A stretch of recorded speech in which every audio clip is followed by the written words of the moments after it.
养生侃侃而谈，健康如约而至。我是你们的好朋友木子。对男人来说，前列腺健康是非常重要的，但现在很多人都深受前列腺疾病困扰。那平时该怎么保护前列腺呢？下面给大家推荐一个动作。这个动作就是深蹲，方法很简单。首先保持站立的姿势，两脚分开，比肩膀宽一点，脚尖朝外，腰背挺直，然后双腿弯曲，慢慢的往下蹲，直到大腿和地面平行。双手可以叉腰，也可以向前平举。这样坚持1分钟，起身还原，反复练习5到10分钟，每天做2次就行。深蹲这个动作能够改善前列腺和盆腔局部血液循环，那每天坚持做，前列腺也会越来越健康哦。想要保护前列腺，平时还要调整好饮食，有一个良好的生活习惯，勤锻炼。也建议男性常吃点蒲公英，因为蒲公英属于中药材，具有清热解毒、抗菌消炎、利水消肿的功效。没事用蒲公英泡水喝，有助于前列腺健康。对于女性来说，皱纹可能是最大的敌人了。年纪大了，皮肤弹性下降，胶原蛋白流失，皱纹就会越来越多。那我们该怎么保养呢？可以试试多吃2种食物哦。第一种，银耳。银耳是举中之冠，营养非常丰富，其中含有天然植物性胶质，有滋阴润肤的作用。女性朋友经常吃点它，可以帮助减少皱纹产生，让你越来越年轻。第二种，奇异果。奇异果是很多人喜欢吃的水果，营养价值也很高。其中含有丰富的维生素 C、维生素 E， 都有美容养颜、紧致肌肤的作用。经常吃能够帮助抵抗衰老，减少皱纹，让您实现逆生长。除了上面这2种食物，我们身边还有很多，比如桃胶、柠檬、洛神花茶、蒲公英根等等，都能够帮助保养肌肤、美容养颜。大家没事的时候就多吃点。皱纹是随着年龄的增长而增多的，那长皱纹真的是难看又显老。那有什么方法可以预防呢？下面教大家一个土方法。这个方法很简单，只需要2样东西，一个是蜂蜜，一个是有机全脂生牛奶。把1勺蜂蜜和半勺的牛奶搅拌在一起，然后把它们揉进我们的皮肤里，特别是脸上有皱纹的地方。这样坚持10到15分钟，再用温水洗掉就可以了。每天早晚做1次，因为蜂蜜有保湿的作用，牛奶有清洁皮肤的作用。那这个方法能够增加皮肤的弹性，补充皮肤胶原蛋白，减少皱纹的产生。除了这个小方法外，玫瑰花茶、蒲公英根茶、柠檬片也有美白皮肤、淡化皱纹的效果。大家可以经常的泡水喝哦。猪肉是很多人喜欢吃的。那除了猪肉猪身上还有很多地方可以吃，不过有2个地方最好别吃，可能对身体健康不利。第一个，猪的脖子。大家都知道，脖子这里有甲状腺和淋巴腺，那猪脖子也是。如果处理不好的话，很容易残留毒素和细菌，若是吃进肚子里，对健康是很不利的。第二个，猪的肺部。肺主要是呼吸用的，那因为猪的生长环境可能是很复杂的，这样就容易使有害物质或者寄生虫进入到肺部，如果吃了也不利于身体健康。所以上面的这2个部位大家还是不要吃了。但是现在猪肉也是有点小贵，建议大家还是多喝点养生茶吧，比如冬瓜荷叶茶、蒲公英根茶、苦荞茶等等，对身体健康。女人到了一定的年龄都会来月经，而月经是由子宫内膜脱落的产物，如果没有子宫，那么也没有月经。所以我们可以通过月经来看出子宫的健康状况。那如果月经出现3种异常，就要注意子宫的健康喽。1、月经颜色异常。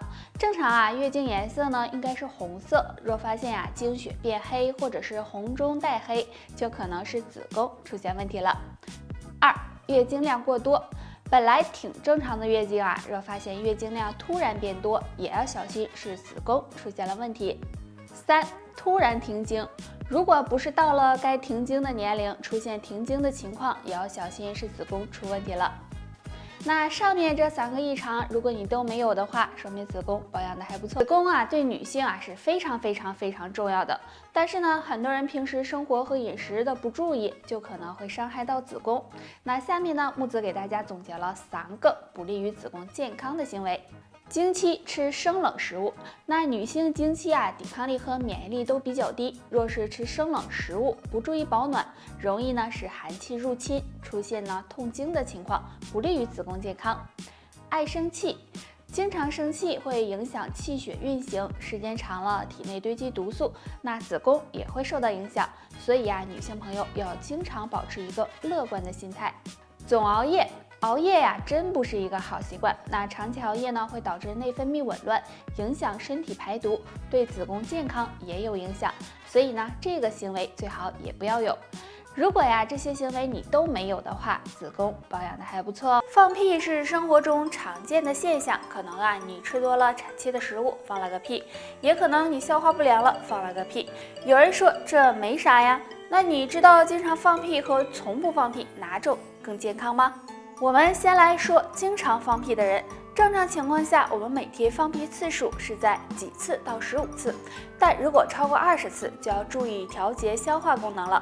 再来说不放屁的人，如果长时间不放屁，身体里的废气就会找别的途径排出去，它们会被肠道黏膜吸收，或者呢积聚在大肠里，这样循环会给身体健康带来危害。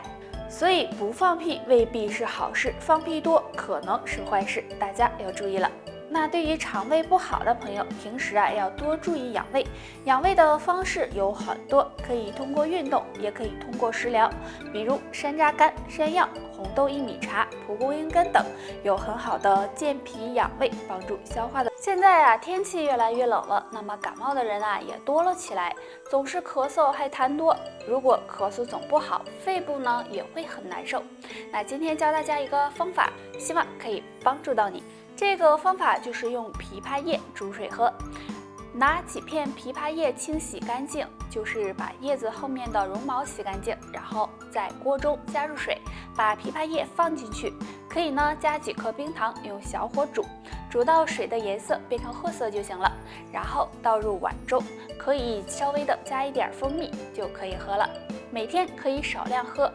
枇杷叶还有一种苦杏仁带的营养素，有很好的清肺润喉、止咳化痰的作用，大家可以试一试哦。感冒虽然不是什么大问题，但是却让人十分难受，所以大家要做好保暖工作，多运动，提高免疫力。平时喝点蒲公英茶，或者呢用柠檬片泡水喝，能帮助预防感冒哦。对于最近老是失眠的我啊，想起了一句话。我就要哭，我就要闹，一宿一宿不睡觉，手里拿瓶安眠药，拿根小绳要上吊。哎，失眠真是太痛苦了，那该怎么办呢？今天木子呢就给大家推荐2个小动作，睡前做一会儿，或许能够帮助到你哦。1. 躺在床上，抬高双腿，大腿和小腿垂直，小腿和床面平行，坚持个3-5分钟。抬腿呢，能够促进全身血液循环，放松身心，对促进睡眠有帮助。2. 用10个手指梳头，要用手指肚，要不啊容易把头皮整坏了。那这样按摩头部呢，能够促进头皮的血液循环，放松大脑，也能够改善睡眠哦。哎呀，这太简单了，你肯定能一学就会。得了，就扒这些吧。大家还有什么问题可以给我留言哦。下期见吧，拜拜。